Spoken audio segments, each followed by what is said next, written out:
Hello and welcome to this week's Property Marketing Monday. So this week I'm going to cover something that I've been asked to do because I've touched on it in other videos but I haven't really gone into it in detail, and that is looking at common mistakes, if you like, or problems in property photographs. So what I've done here, I've got a list in front of me that I've just very quickly brainstormed, probably around about 10 items there. And what I've done is I've come into this one particular postcode and there's 14 properties being advertised in this postcode. So what we're going to do is we're going to see how many of these we can find here. Okay, so the first thing, as we're on the main search, this photo here, the main image, is super important because it's the first thing that people are going to see. They're going to see your heading, they're going to see that, and they're going to see the price. They're not really going to read this. Okay, and a lot of people just go by the picture. So that one there, okay, not a lot in it, but looks okay. That one there, a bit dark, not particularly inspiring. That one there, nicely dressed bed, but yeah, that's it. Where they show a video, I actually think that this, as your thumbnail, isn't particularly brilliant, but that's a spare room setting. So here, go down. So this one here, nice and bright and colourful. So that really draws your eye. So even if you don't like lime green, that really draws the eye. This here, I'll question the white balance in that shot, but we can come to white balance in a bit. So as you can see there, there's a real contrast between the shots. So, and to be honest, there's none really there that really jump out at me. So that one there's not bad. But if we then move on here, so that could be good, but maybe could do with being a bit brighter. And there's some other issues that I've seen, but really there's nothing that's jumping off the page, which when you've in a search result only got 14 items, it may not be such a big deal, but when you're competing against a lot more competitive market, it can be a bigger issue.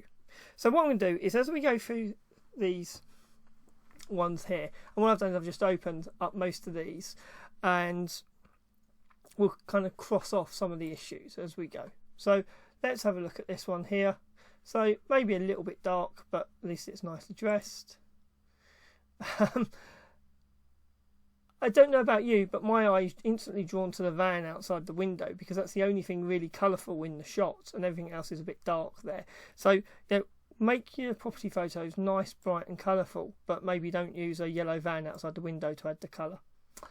Here I think we can see the photographer in the reflection, so just watch out for that.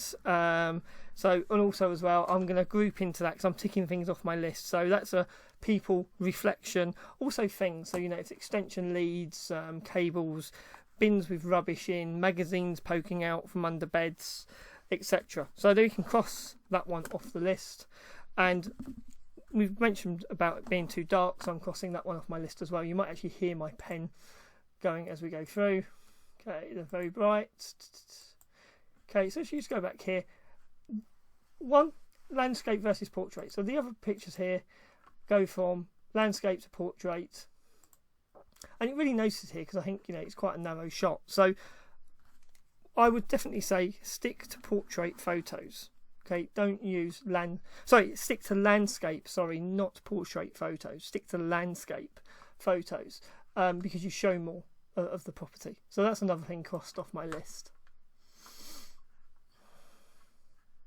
So then if we go back through here, okay, I think that's pretty much everything. Let's just quickly have a look in here. Okay, bathrooms can be, you know, small spaces can be quite difficult. They've probably done as good as they can do there. Okay, so let's move on to the next one. Dressing of rooms. Okay, at least that shows that it's a, you know, new mattress because it's got the plastic wrapping on it. Okay, because it's not as bad as a stained mattress, but it really isn't that impressive. And yeah, bearing in mind they've gone to the problem of putting photos on the walls and a light on the bedside, just throwing a bit of bedding over that probably wouldn't have been a big deal. So definitely dressing rooms, and we'll see some good examples of dressing in a bit. So in bathroom, just adding the odd towel or a shower mat can lift a photo. Okay, so let's move on from that one. So dressing, that's that off the list. Okay, really good one there of the photographer. So that goes back to one we've already crossed off the list. Watch out for reflections. Now, most often they're not that obvious. Okay, yeah, you might just make out someone's shape and the reflection of the tiles. And the way you avoid that is you just step off to a slight angle. And if you step off to a slight angle, you can cut yourself out the photo very quite easily. So nice shot there, beautiful colours, works really well. But it is portrait, not landscape. I think if that had been a landscape shot and it shows more the room, unless there's something to hide in the room, I think that would have been great. Again, they're not, not showing an awful lot of the room really. So it looks like a nice property. That's quite a nice shot, close up on the bed. Here, what are they trying to hide? So this is one of the things about using the view. So it might be that there's like a skip full of rubbish outside that window, or a not particularly nice road or something, or an industrial unit. So there might be a reason why they've pulled those blinds. But it always makes me think, why have they done that? Have they just forgotten to open them, or are they trying to hide something? So think about the view outside the windows, because that is a selling point of property. So I've just crossed views off of my list. Brilliant. Let's move on. So we're getting through them now. That's 5 things we've crossed off the list. So this here, I think we can see the photographer again in here. So another reflection. This may be, I'm all for having super bright and colourful photos, but that might be a bit bright. And the window there's a bit blown out. You can still make out there's a brick wall there or something, but it may be a bit too bright, this one. Also as well, something I wasn't going to mention here, but the straight lines aren't very straight. This makes it actually look like the kitchen is going uphill here, which I'm sure it probably isn't. But that is a bit more an advanced technique, and there are things you can do for that, but I wasn't necessarily going to cover it in this video because it is a bit more advanced. That's which really differentiates your professional photographer from your person in the street. The things we're going to cover today are more what everybody can do. So let's move through here. So nice shot there. You could argue it's a bit low, but I can see what they're trying to do there, so it's quite nice. Here, a bit blown out on the window. Now, blowing out windows is really easy to fix. If you're going to use a flash, it's probably the easiest way of doing it. You expose the camera for the room. You expose the camera for the window. So just take a photo, get the window right. The room will be really, really dark. And then you just add a flash on top of it to lighten up the room, to colour the room, to put the light into the room. And that's how you do it. And that's the easiest way of doing it. And it can work very effectively. There are more advanced techniques of what are called ambient light, HDR, and flambient light, and various other techniques. But that's probably the simplest one.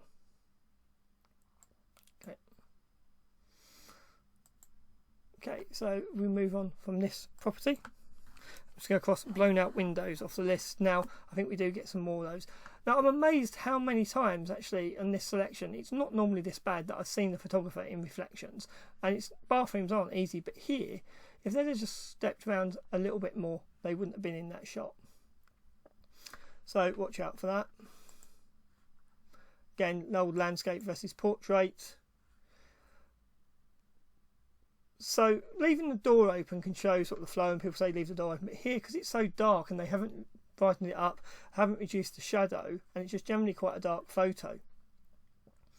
I don't think that's great. So it's a bit dark, maybe a little bit blurred as well. At least they've gone to trouble putting a mattress protector on the mattress, but really done with doing a bit more there. There's not a lot to say about that photo, really, is there? Oh dear, that's so dark. I'm not really sure what they're trying to sell you there. Okay, so let's. I'm just going to mention this. I've got a real thing about these recycling bins in kitchens. I'm yet to see a photogenic one. So just stick it under the sink while you're taking the photos. Just get it out of the way. So there's a few things there, but dressing, dark rooms, etc. Okay, another reflection. I couldn't believe it when I first started going through these photos, but loads of reflections. Beautifully dressed, really nice. Like the use of the colours. For symmetry, it might have been nice if they'd had another lamp, that colour over there. But nice. Shame about the darkness of the shot and the shadows here. but you can see they're having a go there, they're trying. Now, one of the things we also mentioned previously is about the angle. So here, this is quite a nice wide shot, and it shows it quite well, but some of the photos we've seen before haven't really shown it that well. So, yeah, be careful that you're using a wide angle lens, because if you're not, you're just going to make the room look small. Again here, another bare mattress. Okay. So, wide angle. Watch out for wide angle. One of the other things we mentioned earlier was the boring main images on the shots. So I'm going to cross that off my list as well, because I didn't cross it off earlier. Okay, so this one, we mentioned about this earlier when we were talking about the main images. So here, again, you can see the photographer. Yet again, you can see the photographer. But it's actually, that splashback here, you might not like the colour. And I think it looks like the cooker hoods have still got the protective blue film over them. So they should actually be stainless steel rather than blue. But hey ho. But at least it gives you a nice bit of colour in the shots actually. And it's really bright. So not too bad a job. Again, it looks like the kitchen's going downhill. But at least it's a bright, colourful image. Here, this is really nice and bright. Shame about that sky. But nice bright shot. Really making the most of that colourful kitchen. Some nice shots there. That one's a little bit dark, but generally there some really nice shots. So here, white balance. This is the first thing that jumps out to me here, is the white balance in this photo. So the white balance is basically makes the whites white. So they can go from very blue whites all the way through to very yellowy whites, and it's about getting the colour right for the room. And I'd suggest that maybe they're not that good here, but also maybe a little bit blurry, the shot. You can see here, because it's portrait, it doesn't really show off sort of the kitchen, unless they're trying to hide something. Here, that towel there just looks like it's been dumped, it's a bit dark, etc. Another example there of a blown out window. So a few things there to think about. And for a really blurry photo there, that's, nobody's going to want to look at that for too long because it's just going to hurt your eyes. That one seems a bit blurry too. So's that blown out window. These aren't particularly brilliant photos. So don't forget the photos are one of the main parts and main assets in your property marketing. So making sure that people can actually see them and they're not blurry is a key part of it. So I'm going through my list quite well here, but I'm going to keep going through a few more of these. Right here, this date stamp says to me that these pictures are out of date. So these pictures are at least 17 years old is what it's suggesting. So yeah, that's not probably particularly brilliant. That photo there, it's blurred, very small, probably not really helping. Another very blurry photo. Problem with this is it almost makes it feel like the person advertising it isn't really that interested in letting it. Now that may not be true, but that could be the impression that you kind of get as the person viewing it subconsciously. So, presenting properties well, being proud of the properties, it then comes across in the images. Another blown out window there. Here, if we'd use a wider angle lens, it might have shown the room a bit more. Maybe it's just a very tight room. TV on the floor seems a bit weird. I might have been inclined more to just even move the TV if it came to it. Here, what's it showing? There's a microwave and a washing machine. So wider angles would be good. Toilet seat up. And lots of stuff. Now, if you're photographing an occupied property, it can be really hard. But where possible, if you can clean and tidy it up, remove the clutter, reduce the clutter as much as you possibly can. It all helps.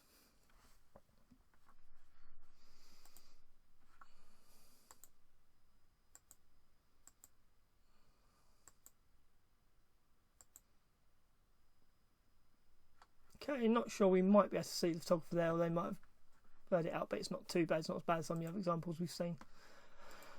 And then let's just quickly go to this last one here. So I quite like that. They've dressed it.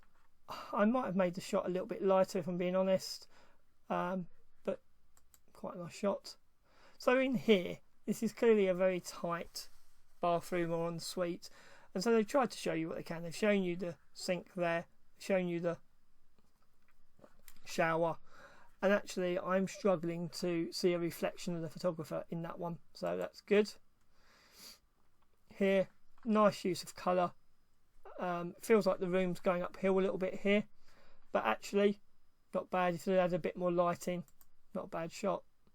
So this one here, they've actually had a really good go at it, but a few things there they could still improve.